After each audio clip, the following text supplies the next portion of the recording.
ओम यो हो वै श्रीरामचंद्रः स भगवानद्वैत परमानंदात्मा यत्प्रब्रह्मो भूर्भुवः स्वः तस्मै वै नमो नमः।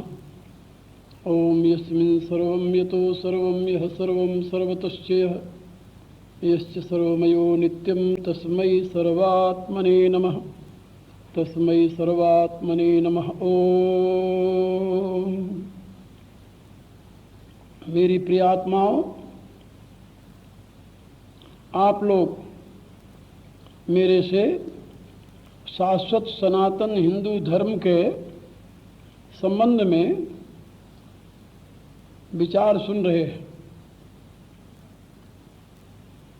पिछली बार मैंने आप लोगों से निवेदन किया था कि भारतीय जीवन विज्ञान में सामाजिक सुव्यवस्था के लिए तत्वदृष्टा मनीषियों ने किस प्रकार से इस समाज की संरचना की और उसमें हर एक व्यक्ति को उसके योग्यता अनुसार कर्म की शिक्षा देकर के समाज के लिए उपयोगी बनाया। और साथ ही ये बात कही कि प्रत्येक मनुष्य इस पूरे समाज का ऋणी है, क्योंकि मनुष्य में जो योग्यता है वह विद्वानों के परिश्रम का परिणाम है। मनुष्य में जो बल है, सामर्थ्य है, वह उन किसानों के परिश्रम का परिणाम है, उन व्यक्तियों के परिश्रम का परिणाम है जिन्होंने उसके शरीर को पोषण करने में अपनी सामर्थ्य का प्रयोग किया है, अपनी शक्ति का प्रयोग किया है। और वे सभी पितृस्थानी कहे जाते हैं और उनका ऋण भी उसके ऊपर है। और इसके अतिरिक्त समाज के अन्य लोगों का और विशेषकर समाज के व्यवस्थापक समाज का, जिसने उसे व्यवस्था दी है, जिसने उसे सुरक्षा दी है, जिसने उसे कर्म करने की सुविधा प्रदान की है, अभयदान दिया है, उसका भी बहुत बड़ा सहयोग रहा है और दैवी शक्तियाँ इसमें हेतु रही है। इसलिए प्रत्येक मानव 3 प्रकार के ऋणों से ऋणी बना रहता है, ऋषि ऋण, पितृऋण और देव ऋण। और इन तीनों से मुक्त होकर के ही वह पूर्ण रूप से परमात्म तत्व में विलीन होने का अधिकारी बनता है। इसके साथ ही कुछ बातें मैं और भी आप लोगों को बताना चाहता हूँ कि आप ये न सोचिए कि जो आपके साथ जिसका सीधा संबंध है, डायरेक्ट संबंध है, उन्हीं के आप ऋणी हैं। नहीं, आप सोचिए जिस विद्यालय में आप पढ़े हैं, जिस अन्न को आप ग्रहण करते हैं, जिस वस्त्र को आप पहनते हैं, जिस यंत्र का आप प्रयोग करते हैं, इसके निर्माण में कितने व्यक्तियों का सहयोग है। एक कागज को लीजिए, कागज के एक टुकड़े का जो आप प्रयोग करते हैं, इसके निर्माण में कितने व्यक्तियों का सहयोग है। वह व्यक्ति कागज बनाने के लिए उन वस्तुओं को काटता है, एकत्रित करता है, जिससे कागज बनता है, वह जो पदार्थ है, फिर उसको बनाने में जो विशेष रूप से परिश्रम करता है, उनके बनाने के लिए जो यंत्रों का निर्माण करता है, आप इसकी परंपरा देखेंगे तो बहुत दूर तक जाएगी।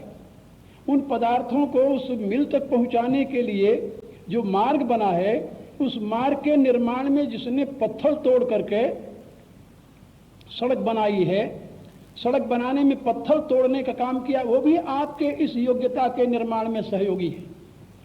गंभीरता से आप देखेंगे तो इस समाज का प्रत्येक व्यक्ति आपके निर्माण में सहयोगी रहा है।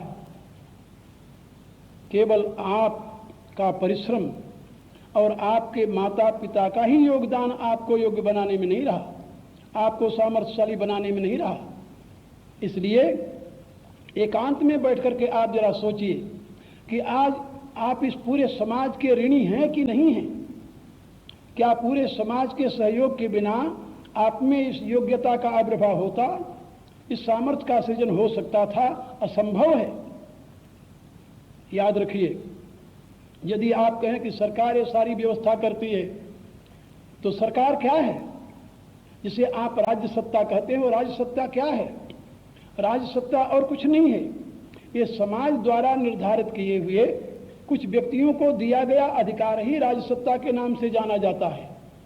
और इससे अतिरिक्त राज्य सत्ता का कोई अस्तित्व नहीं है। ये तो आप भली बात जानते हैं ना कि राज्य सत्ता का स्वतंत्र कोई अस्तित्व नहीं है। व्यक्तियों के द्वारा, यानी समाज के द्वारा कुछ व्यक्तियों को दिया गया जो अधिकार है अपनी स्वीकृति से, वही राज्य सत्ता का अस्तित्व रखे हुए है। मेरे कहने का अभिप्राय कि सरकार जो आपको सुविधा दे रही है, उसके पास जो धन आ रहा है उसमें उस गरीब व्यक्ति का भी हिस्सा है जो रोटी कमाने के लिए परिश्रम कर रहा है, जो वस्त्र खरीदने जाता है तो टैक्स देता है, अन्न खरीदने जाता है तो टैक्स देता है, यहाँ तक कि नमक खरीदने जाता है तब भी टैक्स देता है, पानी पीता है उसका भी टैक्स देता है, और उसी टैक्स से सरकार पैसा इकट्ठा करती है जो आपके विकास में लगाया हुआ है। ये आपको सुविधा दे रही है, सुरक्षा दे रही है, आपके लिए अनेक प्रकार का साधन उपलब्ध करा रही है। तो आप उस समाज के ऋणी हैं, समाज के प्रत्येक व्यक्ति के ऋणी हैं, ये बात याद रखिए। और जो इस ऋण को नहीं समझता उसको गीता में कृतघ्न कहा गया है, वह कृतघ्न है। और याद रखिए, आत्महत्यारे के लिए भी प्रायश्चित का कोई विधान हो सकता है, लेकिन कृतघ्न के लिए दुनिया में प्रायश्चित का कोई विधान नहीं है। और जो व्यक्ति जिस समाज में रहता है, जिस समाज के द्वारा अपने आप को योग्य और सामर्थ्य बनाए हुए है, यदि उस समाज के प्रति अपनी कृतज्ञता को व्यक्त नहीं करता तो वह उस समाज का चोर कहा जाता है। भगवान कहते हैं, तैर दत्तान प्रदायोभ्यो योग भुंगते तेन एव स। समाज के द्वारा दिए गए साधनों से उपलब्ध पदार्थों को बिना समाज को समर्पित करते हुए किए हुए जो स्वयं उसका स्वामी बनकर उपभोग करता है, वह चोर है समाज का। और जो चोर है उसके लिए श्रीमद् भागवत में कहा गया, सस्तेनो दंड मरहत। जो चोर है समाज का, वह दंड का भाजन बनता है, वह पुरस्कार का भाजन नहीं बनता। और दंड आप जानते हो, चाहे इस सरकार से आप बचकर चले जाएं, लेकिन उस सरकार से आप बचकर नहीं जा सकते। दंड रूप में आपको अनेक प्रकार की यातनाओं का पात्र बनना पड़ेगा। इसलिए नीति के अनुसार आप अपने जीवन विकास की विधा को अपनाते हुए उस समाज के प्रति भी आपका जो कर्तव्य है उसको निभाने का प्रयत्न कीजिए। इसीलिए गीता में भगवान ने कर्म त्याग की अपेक्षा कर्मयोग को श्रेष्ठ घोषित किया है। तयोस्तु कर्म संन्यासात कर्मयोगो विशिष्यते। भगवान कहते हैं, इसमें संदेह नहीं कि कर्म त्याग और कर्मयोग दोनों ही मनुष्य के लिए कल्याणकारी होते हैं, लेकिन मेरे विचार से भगवान कहते हैं, तयोस्तु कर्म संन्यासात कर्मयोगो विशिष्यते। कर्म त्याग की अपेक्षा कर्मयोग श्रेष्ठ है। श्रेष्ठ क्यों है? इसीलिए श्रेष्ठ है कि कर्म त्यागी जो है वह तो केवल आत्मचिंतन करता हुआ अपने आत्म उद्धार के लिए ही प्रयत्नशील रहता है, लेकिन कर्मयोगी जो है वह समाज के प्रति कृतज्ञता व्यक्त करते हुए अपनी योग्यता और सामर्थ्य का प्रयोग समाज के कल्याणार्थ करते हुए अपने लिए कल्याण का मार्ग प्रशस्त करता है। इसीलिए उस कर्मयोगी की प्रशंसा भगवान ने की है, इसीलिए उसे श्रेष्ठ बताया है, इसीलिए उसे विशेष बताया है। और उसका अभिप्राय यही है कि वह केवल अपने लिए नहीं जीता, वह केवल अपने लिए मुक्ति का रास्ता नहीं चुनता, वह केवल अपने कल्याण की कामना नहीं रखता, वह लोक कल्याण में सदैव निरत रहता है। छिन्न द्वैधायत आत्मान सर्वभूत हिते रहता है, ऐसा भगवान का संदेश है कि उसकी द्वैत भावमयी वृत्ति नष्ट हो जाती है, वह अपने मन पर अपना आधिपत्य स्थापित कर लेता है और लोक कल्याण में सदैव निरत रहता है। ऐसा योगी कर्मयोगी जो है वह परम पद का पात्र बन जाता है। इसलिए मैं आप लोगों से निवेदन कर रहा था कि भारतीय नीति शास्त्र में जिस समाज संरचना की व्यवस्था की गई है उसका ये मूल आधार है कि व्यक्ति समाज का की इकाई नहीं, समाज का अंग है। इकाई और अंग में क्या अंतर है जानते हैं? पश्चिम के समाज शास्त्रियों ने आपको ये बताया कि व्यक्ति समाज की इकाई है, व्यक्तियों के समूह का नाम समाज है। इसमें क्या अंतर पड़ा कि व्यक्ति बन गया कारण और समाज बन गया कार्य। और आप जानते हैं कि कारण के लिए सदैव कार्य का बलिदान किया जाता है, क्योंकि कारण हेतु होता है और कार्य उसका परिणाम होता है। तो यदि व्यक्ति हेतु है और समाज कार्य है, तो समाज के हित के स्थान पर यदि व्यक्ति के हित का प्रश्न आ जाए तो व्यक्ति के हित की रक्षा के लिए समाज के हित का त्याग करना यह आवश्यक हो जाता है इस सिद्धांतानुसार। लेकिन भारतीय दर्शन में ये बात नहीं बताई गई। भारतीय दर्शन आपको ये बताता है कि व्यक्ति समाज का अंग है, इकाई नहीं, अंग है। जैसे आपकी अंगुलियां, आपके हाथ पांव, ये सब आपके शरीर का अंग हैं। इनका अलग करने से कोई अस्तित्व नहीं रहेगा। एक अंगुली को यदि अलग कर दिया जाए तो अंगुली का कोई मूल्य नहीं है, लेकिन हाथ के साथ लगे होने से अंगुली का मूल्य है। पांव को अलग कर दिया जाए तो पांव का कोई मूल्य नहीं है, शरीर के साथ लगे रहने से पांव का मूल्य है। प्रत्येक अंग की यही स्थिति है। इसी रूप से समाज से अलग व्यक्ति का कोई महत्व नहीं है भारतीय दर्शन में, लेकिन समाज से युक्त होने पर उस व्यक्ति का महत्व है। वह विराट का अंग माना जाता है, समाज का अंग माना जाता है, राष्ट्र का अंग माना जाता है। इसलिए समाज अंगी है और व्यक्ति उसका अंग है। जब आप ये दृष्टि रखेंगे तो जहां आपके हित में और समाज के हित में, या आपके स्वार्थ में और समाज के स्वार्थ में अंतर होगा, वहां पर आप क्या करेंगे? आप अपने हित का त्याग करके समाज का कल्याण करेंगे। यही हमारे यहाँ की नीति रही है। महाभारत में साफ शब्दों में विदुर ने ये बताया है कि यदि आवश्यकता पड़े तो विशेष रूप से परिवार के लिए एक का त्याग कर देना चाहिए। यदि समाज की आवश्यकता हो तो समाज के लिए परिवार का त्याग कर देना चाहिए। यदि राष्ट्र की आवश्यकता हो तो राष्ट्र के लिए समाज का त्याग कर देना चाहिए। और यदि उस परमात्मा की स्थिति की आवश्यकता आ जाए तो उसके लिए सर्वस्व का त्याग कर देना चाहिए। तो परिवार के लिए एक का त्याग, समाज के लिए परिवार का त्याग, राष्ट्र के लिए समाज के त्याग की सीख दी गई है। कहने का अभिप्राय कि जहां छोटा स्वार्थ और बड़े स्वार्थ में संघर्ष हो जाए तो वहां बड़े स्वार्थ की सिद्धि के लिए छोटे स्वार्थ का त्याग कर देना चाहिए।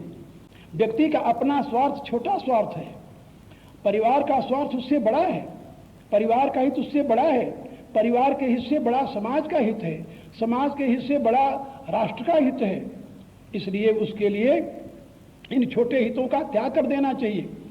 ऐसी सीख दी गई है नीति शास्त्र में हमारे। और इसी आधार पर भारत में कभी राम राज्य की प्रतिष्ठा हुई थी, जहां की व्यक्ति अपने स्वार्थ के लिए कुछ भी नहीं करता था, जहां पर व्यक्ति अपने लिए कुछ नहीं करता था। तुलसीदास जी ने राम राज्य की व्याख्या करते हुए अपने रामचरितमानस में इसका विस्तार के साथ विश्लेषण किया है, वर्णन किया है, कथन किया है। कभी आप लोगों को भी मैं सुनाऊंगा, लेकिन यहां पर मैं केवल इतना ही संकेत करना चाहता हूं कि राम राज्य की प्रतिष्ठा में यही त्याग भावना ही हेतु रही है। आप भली भांति जानते हैं, यदि मनुष्य में कामना का प्राबल्य हो जाता है तो वह समाज का शोषण करता है। यदि मनुष्य में वासना रहित जीवन का प्राबल्य होता है, मनुष्य में त्याग का प्राबल्य होता है, तो वह समाज के लिए स्वयं को समर्पित करता है। गीता तो आप लोग पढ़ते हैं। गीता में 2 प्रकार के व्यक्तियों का उल्लेख आता है प्रारंभ में। पहला दुर्योधन है, जो पांडवों की सेना को देख करके, अपनी सेना को देख करके अपने गुरु द्रोणाचार्य के पास जाता है पहले, और उनसे कहता है कि हे गुरुदेव, जरा आप पांडवों की सेना को तो देखिए, इसमें कैसे कैसे महारथी वीर योद्धा युद्ध करने के लिए तैयार हैं। आपके शिष्य ने कितनी सुंदर व्यूह रचना कर रखी है। द्रुपद पुत्र ने गुरुदेव से कहते हुए अपनी सेना के वीरों का भी बखान करता है। कहता, धृष्टद्युम्न द्वारा रची गई ये अलौकिक व्यूह रचना के सामने मेरे पक्ष के जो वीर हैं उनको भी आप समझ लीजिए, उनका भी संकेत करता है। उनका संकेत करने के पश्चात फिर वो अपने गर्व के साथ कहता है, अपर्याप्तम तदस्माकम बलम भीष्माभिरक्षितम पर्याप्तम तुद्मे तेषां बलम भीमाभिरक्षितम। किंतु हमारी सेना अपर्याप्त है, अजय